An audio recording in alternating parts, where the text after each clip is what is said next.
8 de la mañana con 11 minutos, el presidente de la UDI, el diputado Guillermo Ramírez, comparte la reflexión, dado el momento país que estamos... Necesitamos un empujón. Bueno, las elecciones son empujoncitos. Sí, pero A veces.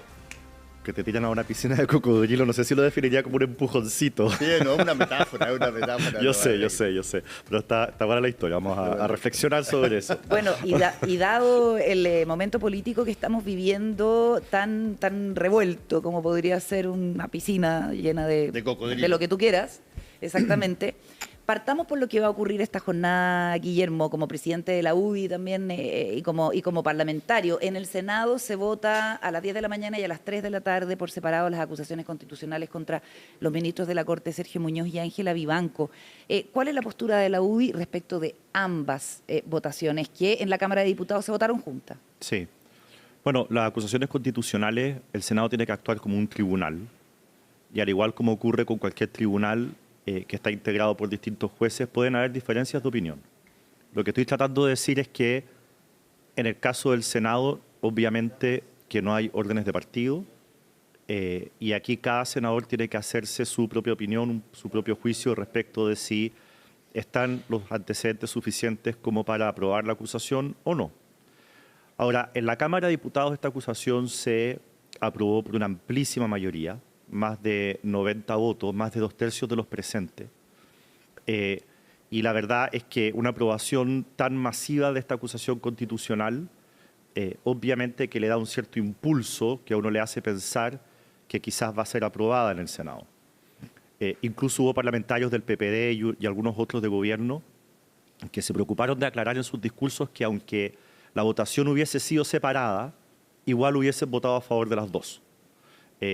Con lo cual hay un cierto ánimo, creo, o una cierta disposición a votar esta acusación a favor en el Senado por senadores, creo yo, de distintos partidos políticos. Y los senadores de la UDI y senadoras van a votar a favor en los dos casos, entonces, de Muñoz y Vivanco, la acusación constitucional.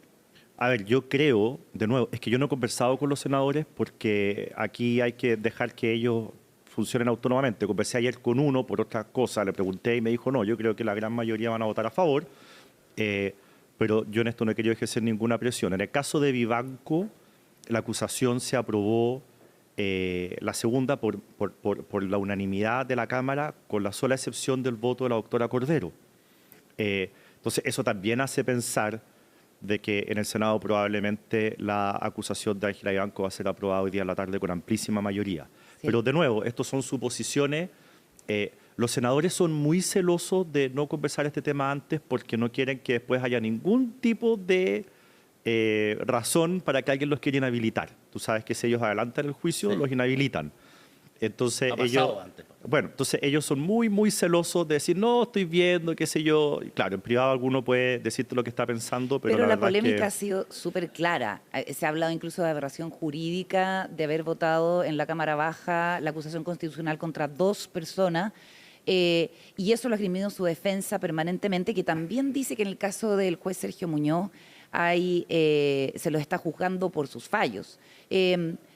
¿Qué se responde a esa crítica y también a la crítica de que aquí la oposición lo que ha intentado hacer es un empate político con la acusación contra Muñoz? Bueno, llama la atención que todos los argumentos de la defensa de Sergio Muñoz se refieran a cosas distintas que al contenido del libelo. Tengo la impresión de que ellos simplemente no pueden responder el contenido del libelo porque no hay respuesta posible. Cuando la hija del juez Muñoz, por ejemplo, para poner el caso más fácil de entender, le miente a todo el Poder Judicial diciendo que está en casa cuidando a su mamá, saca un permiso especial en la Corte para ello, y resulta que durante esos 2 años estuvo en Italia. ¿Y por qué eso es responsabilidad del juez Muñoz? Él dice que jurisdiccionalmente o desde el punto de vista administrativo le depende de la Corte. Bueno, primero porque él sobre esta materia guardó silencio y cuando le preguntaron mintió. Y segundo, porque los jueces de la Suprema tienen, no son solamente atribuciones, son deberes de disciplina al interior del Poder Judicial que ningún otro juez tiene. La disciplina en el Poder Judicial y la posibilidad de ejercer sanciones cuando hay faltas a la probidad o indisciplinas o faltas que están establecidas en el Código Orgánico de Tribunales, le corresponden a los jueces de la Corte Suprema. Entonces habría que acusarlos a todos. Bueno, es que no sabemos si los demás Frente sabían, a esta pero uno puede... indisciplina. No, es que nosotros no sabemos si otro juez de la Corte Suprema sabía que ella había mentido y estaba en Italia. Pero el juez Muñoz sí lo sabía porque ella había pedido permiso para quedarse en la casa cuidando a su madre, en la casa donde vive el juez Muñoz. Él no podía no saber que ella no estaba ahí. No hay una intencionalidad política en esto. Entonces. No, por supuesto que no. El segundo caso, que es el caso de Fundamenta, es un caso que a mí también me parece grave. Entonces, en vez de explicar estas dos cosas, el juez Muñoz, en una entrevista en el diario El Domingo, dice: a mí me están juzgando por los fallos. El juez Muñoz sabe, igual como sé yo, igual como sabe cualquier abogado, que en Chile está prohibido acusar a un juez por sus fallos. Y por lo tanto, él lo que está diciendo es que nosotros estamos ejerciendo una acción constitucional abiertamente contraria a la Constitución. Y yo quiero insistir, si es que él considera que es inocente por los cargos que se están presentando en su contra, yo le sugeriría, yo no soy su abogado, defenderse respecto de esos cargos. Porque cuando yo hablaba en la Cámara de Diputados con mis pares, y no solamente de derecha, al final lo que todos decían era: genial la defensa del juez Muñoz, pero todavía no me convence de que las razones por las cuales se le está acusando son falsas o no están probadas, y por lo tanto creo yo que la estrategia de decir esto es por mi fallo, o esto es para empatar, o acá se está cometiendo una falta al debido proceso, si yo hubiera sido su abogado, yo no le habría sugerido esa línea de defensa. El hecho de que haya participado en causas de derechos humanos, que haya apuntado a Augusto Pinochet por casos de corrupción, ¿no tiene nada que ver entonces en la decisión de la derecha de presentar la acusación constitucional? Yo soy el presidente de la UDI y yo, hasta la presentación de esto y la defensa del juez Muñoz, no sabía del rol del juez Muñoz en causa de derechos humanos. Yo lo veía mucho más joven, no pensé que él había estado involucrado judicialmente en esas causas. Yo no lo sabía. Te doy mi palabra que yo no lo sabía. Le quiero preguntar por lo que pasó ayer en la Cámara. Usted votó a favor de la acusación constitucional contra el ministro Jean-Pierre Matus, ¿cierto? Sí. Que sin embargo se cae. ¿Qué pasó ahí? Bueno, primero explico por qué voté a favor. Yo soy de la idea de que el Poder Legislativo, en este caso particular la Cámara de Diputados, tenía que dar una señal muy potente de que aquí tenemos que hacernos cargo de los problemas que está teniendo el Poder Judicial, sin importar el color político de la persona que esté sentada en el banquillo.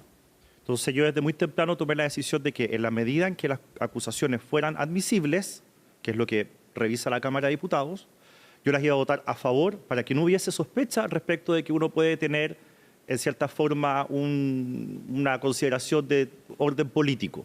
Y luego el Senado verá el fondo del asunto, si es que constituyen los hechos, tienen la gravedad que amerite una destitución y una sanción.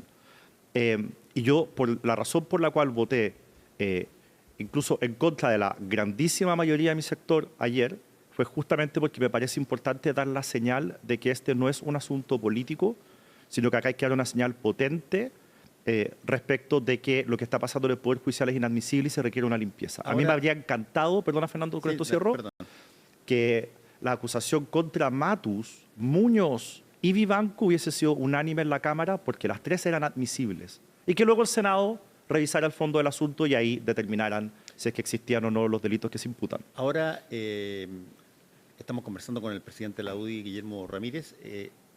Guillermo, ahora hay un tema que tiene que ver con estas acusaciones, de alguna manera son parte de eso, pero que es mucho más profundo.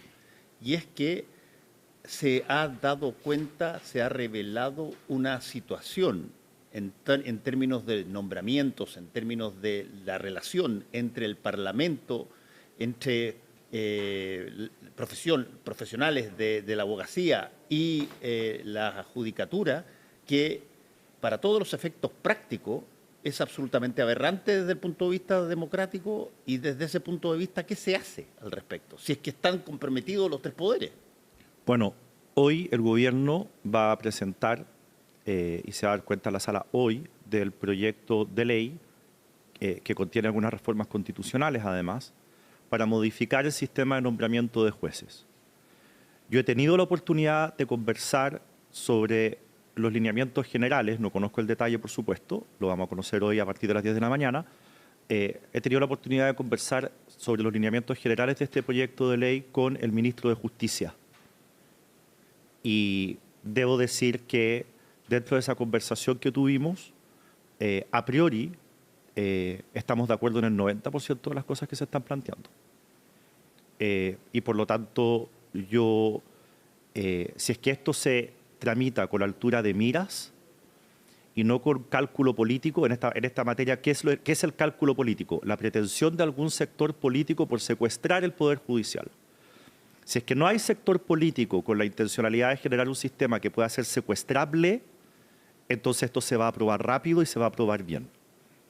Si es que de repente empezamos a ver algunas indicaciones raras de estas que concentran demasiado el poder en un solo lugar, de tal manera, o que genera, por ejemplo, para este Consejo que va finalmente a proponer el nombramiento de jueces, una composición demasiado politizada, esto se va a entrampar.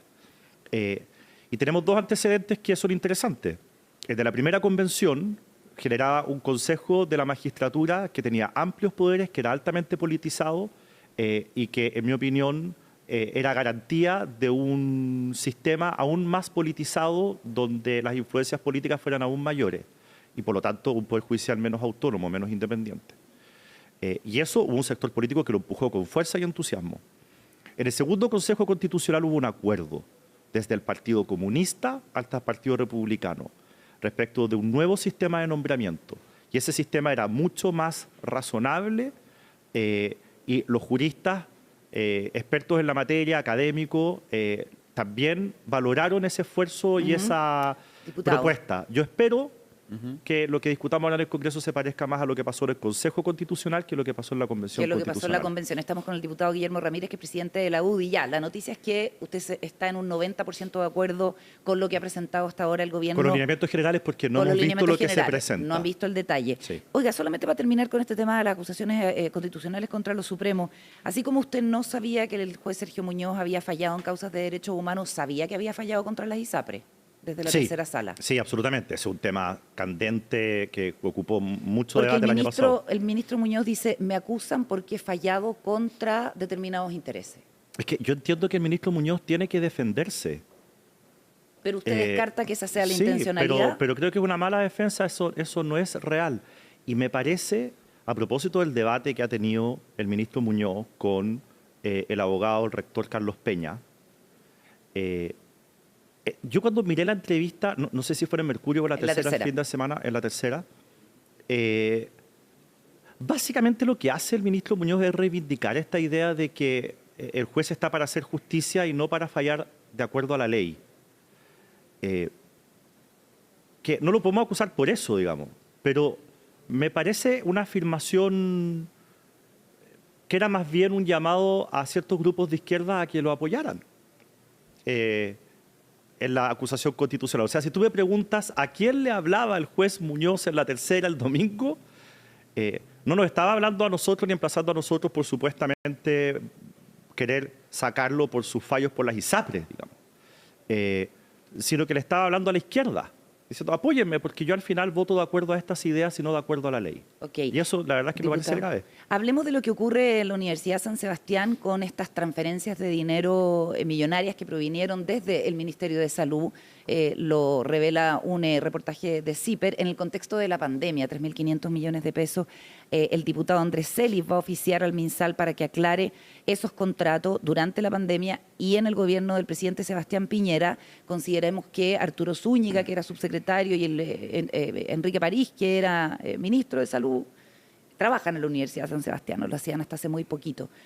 ¿Cómo la universidad desmiente que haya habido un uso irregular y dice que se aplicaron todos los PCRs y todos los servicios que se contrataron? Pero llama la atención que haya aumentado tanto el financiamiento público de la Universidad San Sebastián, reconocida por tener muchos personeros de la UDI en el anterior gobierno del presidente Piñera, ¿no? Bueno, entiendo que en ese momento ninguno de ellos trabajaba en la universidad. Mira, en el gobierno, claro. A mí no me parece raro que aumenten los aportes en materia de salud en la mitad de una pandemia. De hecho, si no hubiese sido así, habría sido realmente extraño y objeto de crítica. Hay que aclarar. Yo tengo la impresión, por información que tengo no confirmada, de que aquí hubo traspasos a muchas universidades, muchos hospitales, todos plenamente justificados y con concursos, licitaciones o lo que correspondiere bien hecho. Entonces yo estoy seguro de que esto es de esas cosas que al principio pueden sonar mal y que después tienen una explicación sensata. Hay que dejar que aclaren, hay que dejar que expliquen. Guillermo, Desde el oficialismo, perdón, anuncian que hay aquí acciones porque aquí lo que Me parece hay genial es que haya tráfico comisión. de influencia. Me parece genial que haya una comisión investigadora, no sé si eso fue lo que anunciaron, supongo que eso es. Y me parece que... Cuando usted dice que al principio hay cosas que parecen escandalosas y después terminan no siéndolo, ¿se refiere, por ejemplo, al sueldo de Marcela Cubillo? No, yo critiqué. Ya, el porque tema- eso el al tema- principio se vio escandaloso y terminó siéndolo, digamos. Lo Sí, reconoció pero- la propia universidad Sí. y el presidente del partido, digamos. Bueno, usted es una persona hiper informada y habrá visto en los medios escritos y que nosotros tuvimos ahí un debate con Marcela Cubillo y que me contestó porque yo hice una crítica. Sí. Así que... Por eso le digo, y dentro de mi sector no fueron muchos los que criticaron. Es verdad, pero anticipar que aquí está todo en regla no es arriesgado No, tratándose yo no he dicho eso. de la Yo no he dicho Universidad que San Sebastián. yo no he dicho eso. Yo creo que eso puede ser así, porque la verdad, Carola, es que a los que conocemos al doctor París, sabemos de su profesionalismo y su integridad. No me cuadra. Ahora mira, todo puede ser. Y en el Aquí caso lo relevante, de Marcela acá lo Cubillo relevante como es que exministra de Educación, aquí lo porque relevante es que también se hay aclare. traspasos bastante abultados desde el Ministerio de Educación cuando ella era ministra a la Universidad de San Sebastián.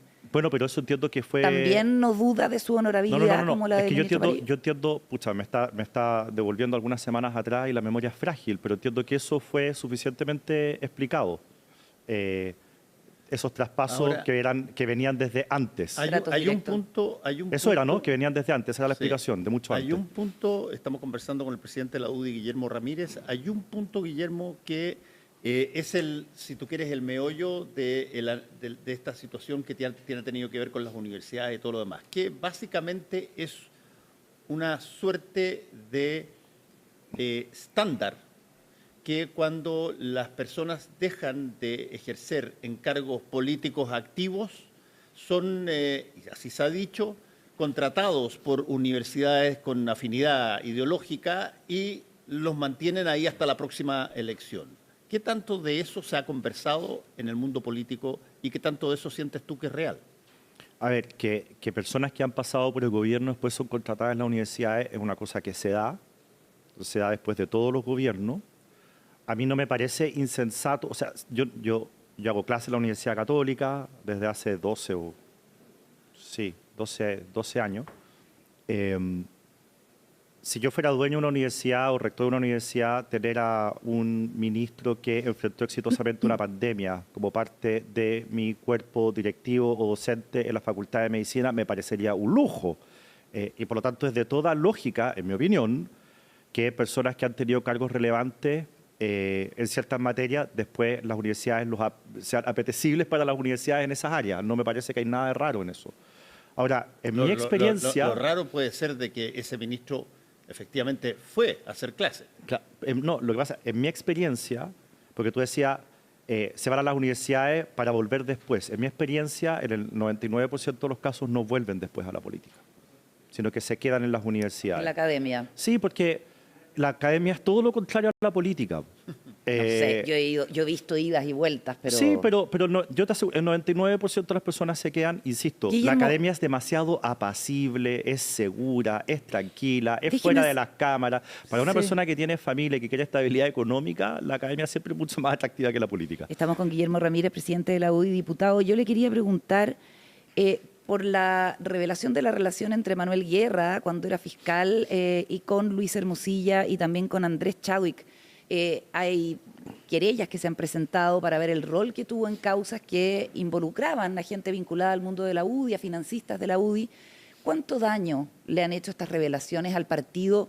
¿Y no cree usted que es necesario tomar una actitud proactiva respecto del rol que pudo tener Manuel Guerra? Proactiva. En términos de eventuales acciones legales. Lo que pasa es que, a ver, aquí estamos frente a una investigación que yo no sé si, hablando del empujoncito del que hablaba Fernando hace un rato, yo no sé si se puede empujar más. O sea, estamos hablando de la Fiscalía que está investigando, que tiene teléfonos, que tiene computadores, que tiene un alto, que ha generado mucho debate público, están todos los ojos encima. Yo creo que se está investigando lo más rápido que se puede, se está investigando de la manera más profunda. Y lo que nosotros hemos pedido, yo reitero esa petición, que esto sea lo más profundo Pero yo le posible pregunto y lo más rápido. Yo Es le que si yo pregunto presento... por si las yo- gestiones de Manuel Guerra para salvar a gente de la UDI, lo dice explícitamente, ¿cierto? Bueno, que se investigue, porque al final, Carola, es bueno poner las cosas en su lugar. Yo en estas cosas soy bien riguroso como abogado. El que define si se suspende un procedimiento, por ejemplo, que es de lo que se está hablando ahora, no es el fiscal, es un tribunal. Entonces, Manuel Guerra puede decir lo que quiera respecto a la suspensión de un procedimiento. Los abogados pueden decir lo que quieran respecto de la suspensión de un procedimiento. Las partes pueden pedir lo que quieran respecto Pero a la una suspensión de... estrategia para dejar fuera el Consejo de Defensa del Estado como querellante. Pero no estoy hablando de eso. Si quieres, después hablamos de eso también. En el caso de la suspensión del procedimiento, que es de lo que usted me preguntó primero, eso lo determina un tribunal. No lo determina un fiscal. Ni siquiera lo determina el fiscal nacional. Pero cuando el Por lo fiscal tanto, actúa contra la presentación eso- de las pruebas, contra Eso la es evidencia. materia de investigación. Ya. Porque al final en Usted estos chats... no tiene un reproche ético respecto de lo que hizo Manuel Guerra. Es que no sabemos lo que hizo. No sabemos si hay fanfarronería, que hemos visto tanto de eso ¿Usted en cree los que son chats. falsas las comunicaciones que No, conocimos en el reportaje? no, porque aquí... ¿Cómo decirlo de una manera que no sea soez? Acá muchas veces ocurre que las personas se tiran las partes y se dan más influencia e ínfulas de las que en verdad tienen. Puede ser ese el caso, o puede ser que efectivamente él haya quitado el pie del acelerador, no haya presentado todas las Y en pruebas. ese caso- Eso es lo que tiene que ser. Sí, en ese caso es gravísimo, porque estaríamos en presencia de algo que atenta absolutamente contra la fe pública. Y cuando se pierde la confianza en las instituciones, se derrumba todo, sobre todo cuando se pierde la confianza en instituciones como las policías, los tribunales y la fiscalía. Sería gravísimo. Se nos está acabando el tiempo. Quisiera preguntarle por la candidata Evelyn Matei, que bajó la intención de voto en la última encuesta Cademan, que sigue siendo, digamos, la preferida en un escenario presidencial, pero estos escándalos, todas estas revelaciones, hacen más vulnerable a la alcaldesa Matei. ¿Y cuál es la estrategia del partido de Chile Vamos para fortalecerla, para blindarla? Porque pareciera que está... Estos casos no tienen absolutamente nada que ver con Evelyn Matei. De hecho, en las filtraciones que han habido, Evelyn Matei aparece como víctima, con comentarios que son misóginos y absolutamente inapropiados para referirse a una candidata presidencial y a cualquier mujer. Así que la verdad es que si la vamos a meter en el cuento, habría que decir que ella en ese sentido es una víctima de este tipo de comentarios. Ya, ¿no le preocupa el pero desempeño en las encuestas? Respecto al tema de las encuestas, si uno ve las encuestas de Evelyn Matei en los últimos 6, 7, 8 meses, uno verá que está siempre en 19, 20, 19, 20, 19, 20. Ya. En septiembre saltó a 26 o 27 y en octubre se pegó la baja de nuevo a 20. Es decir, tengo la impresión, si uno ve la serie larga, que en septiembre la encuesta estuvo mal hecha.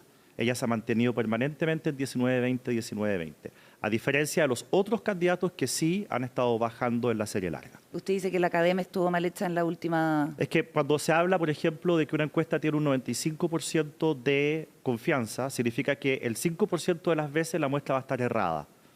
Tengo la impresión de que dentro de ese 5% estuvo la muestra de septiembre, porque es muy raro que todo el año esté en 19-20, 19-20, este mes esté en 19, pero que haya estado en 27 en septiembre, en un solo mes, como si se hubiera pegado un subidón inexplicable en un mes y un Guillermo, bajón inexplicable en otro. ¿Marcela Cubillo sigue siendo la candidata de Chile Vamos en Las Condes o no?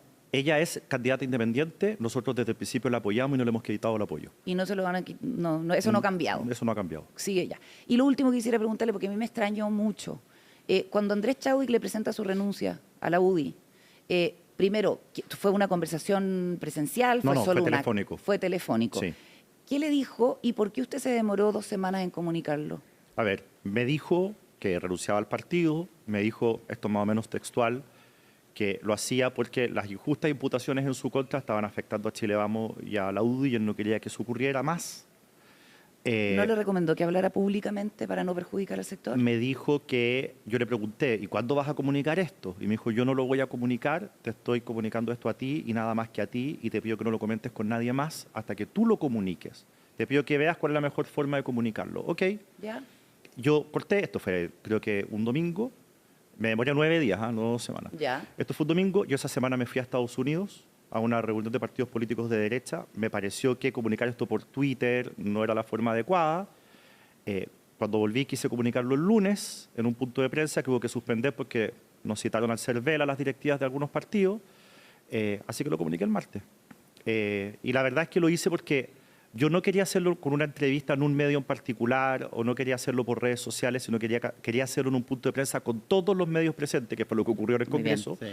porque así daba la oportunidad de que los periodistas me preguntaran, poder responder todas las dudas y hacer esto con la mayor transparencia posible. Muy Esa es bien. toda la explicación, es mucho más simple de lo que la gente cree. Yo digo una cantidad de teorías de conspiración realmente entretenidas, pero ninguna es real. Guillermo Ramírez, presidente de la Muchas UDI, gracias, muchas gracias Guillermo. por venir a conversar con nosotros. Que les